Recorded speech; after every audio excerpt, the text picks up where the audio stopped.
यह महत्वपूर्ण विषय यह है कि हम ऑक्सीजन थोड़े अंतराल पर लेते रहते हैं।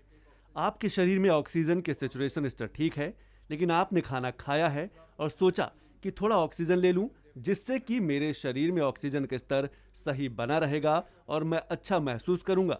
इस तरह से ऑक्सीजन का इस्तेमाल एक तरह से ऑक्सीजन की एक बर्बादी है। ऐसा कोई आंकड़ा नहीं है कि यह आपको मदद करता है।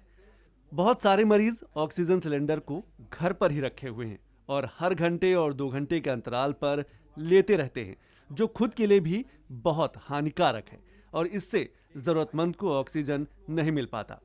जिन लोगों के ऑक्सीजन स्तर 93-94 है और उन्हें उच्च स्तर के ऑक्सीजन की जरूरत नहीं है, फिर भी ऑक्सीजन स्तर को 99 पर बनाए रखने के लिए इसे लेते हैं, यह लाभदायक नहीं है।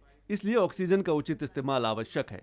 अगर आपके ऑक्सीजन का स्तर 94 है तो आपको निगरानी में रखने की जरूरत है, लेकिन ऑक्सीजन की नहीं। स्वस्थ लोगों के खून में ऑक्सीजन की उचित मात्रा मौजूद होती है, लेकिन गंभीर रूप से बीमार लोगों को उच्च ऑक्सीजन स्तर बनाए रखने के लिए इसकी आवश्यकता हो सकती है। अगर आपका ऑक्सीजन का स्तर 90 से 92 है तो विचलित न हो, अपने चिकित्सक से संपर्क करें। बस आपको निगरानी की जरूरत है और उच्च स्तर से कोई लाभ नहीं मिलने वाला है।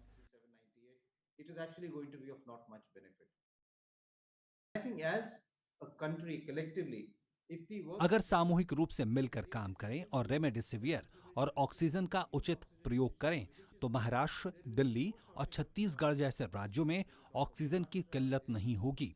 ऑक्सीजन की जरूरत और आपूर्ति में पर्याप्त संतुलन है। अगर आप अचानक से ऑक्सीजन की जमाखोरी और अनावश्यक प्रयोग करते हैं तो स्वाभाविक है कि इसकी कमी होगी। ये समस्या स्वनिर्मित है। मेरी लोगों से अपील है कि अगर जरूरत नहीं है तो ऑक्सीजन न लें। इससे उन लोगों को ऑक्सीजन नहीं मिल पाता है जिन्हें इसकी वास्तविक जरूरत है।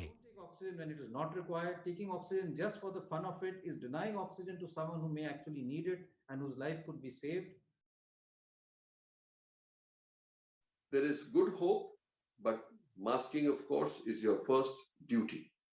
एक अच्छी उम्मीद है। मास्क लगाना आप सभी की पहली ड्यूटी है। दूरी बनाकर रखना, हाथ धोना प्रत्येक नागरिक की जिम्मेदारी है। वायरस से बचाव के लिए पिछले साल बेड की संख्या काफी बढ़ाई गई थी, अभी भी और संख्या बढ़ाई जा रही है। मेरी लोगों से अपील है कि अगर आप पॉजिटिव होते हैं तो अस्पताल की तरफ न भागें। जब डॉक्टर आपको बोले तब ही अस्पताल जाएं। मेरी डॉक्टरों से भी अपील है कि जब जरूरत हो तभी मरीज को अस्पताल जाने की सलाह दें। We have now made a protocol that remdesivir is to be given not to everybody who हमें ये प्रोटोकॉल बना देना चाहिए कि रेमडेसिविर इंजेक्शन सभी कोविड पॉजिटिव लोगों को नहीं देना चाहिए। मैं लोगों के दिमाग से गलत धारणा निकालना चाहता हूँ। केवल डॉक्टर ही टेस्ट का रिजल्ट और लक्षण देखकर रेमडेसिविर इंजेक्शन की जिन्हें जरूरत है उन्हें दें। ये कोई रामबाण नहीं है, ये केवल वायरल को कम करने का काम करता है। liver disease, who have kidney disease. There is a possibility you may be asymptomatic. Then the doctor हो सकता है कि आप में कोविड के लक्षण ना हो, तब डॉक्टर आपको घर पर रहने की सलाह देते हैं। ऐसे में अपने आप को आइसोलेट करना बहुत जरूरी है। मास्क पहनें और ऑक्सीमीटर से हर 6 घंटे में अपना ऑक्सीजन सैचुरेशन चेक करें। अगर आपका ऑक्सीजन सैचुरेशन 94 है तो कोई परेशानी नहीं है, और अगर ये इससे नीचे जाता है तो आपने डॉक्टर से बात करें। और बहुत जरूरी है कि आप सही वक्त पर सही इलाज लें। very important that you get the right treatment at the right time. My message to all of you is मेरा सभी के लिए खास संदेश है कि अगर आप में कोई लक्षण जैसे शरीर में दर्द, बुखार, जुकाम, खांसी, डायरिया और उल्टी कुछ भी हो तो आप अपना कोविड का टेस्ट कराएं। ये एक बहुत जरूरी चीज है जो तुम्हें करनी है। get yourself tested for COVID. That is the most important thing you need to do. In any country, any part of the world, दुनिया के किसी भी देश में ऑक्सीजन की बहुतायत मात्रा एक उत्पाद के रूप में मौजूद होती है। आज हमारे पास पर्याप्त मात्रा में ऑक्सीजन मौजूद है। अगर हम इसका उचित रूप से इस्तेमाल करें, हम ऑक्सीजन को बर्बाद नहीं करना चाहते हैं। इसलिए ऑक्सीजन के लिए पालन किए जाने वाले प्रोटोकॉल और मरीजों की जरूरत को देखते हुए ऑक्सीजन की मात्रा की आवश्यकता का पालन हो। एक तथ्य इस बारे में जनता को बताना चाहूंगा कि अगर आपको इसकी आवश्यकता नहीं है तो बस एक सुरक्षा कवच के रूप में इसका उपयोग न करें।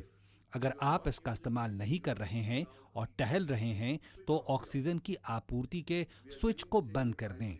हम चिकित्सकों और अस्पतालों को भी सलाह दे रहे हैं कि ऑक्सीजन का उचित और सही रूप से उपयोग किया जाना चाहिए।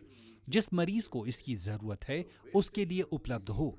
इसकी बर्बादी से दूसरों को मिलने वाली ऑक्सीजन भी नहीं मिलेगी। हमारी व्यक्तिगत और एक नागरिक के रूप में एक सामूहिक जिम्मेदारी है कि ऑक्सीजन की बर्बादी से बचें, जिससे दूसरों को मिलने वाली ऑक्सीजन बर्बाद न हो। and depriving somebody else.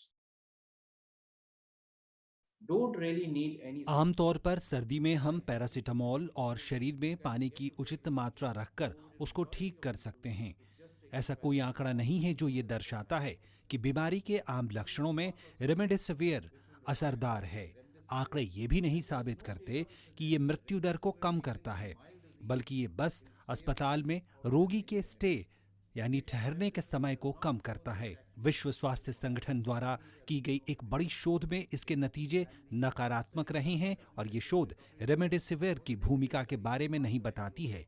हमें ये ध्यान में रखना होगा कि ये कोई जादुई दवा नहीं है। Something that we need to keep in mind.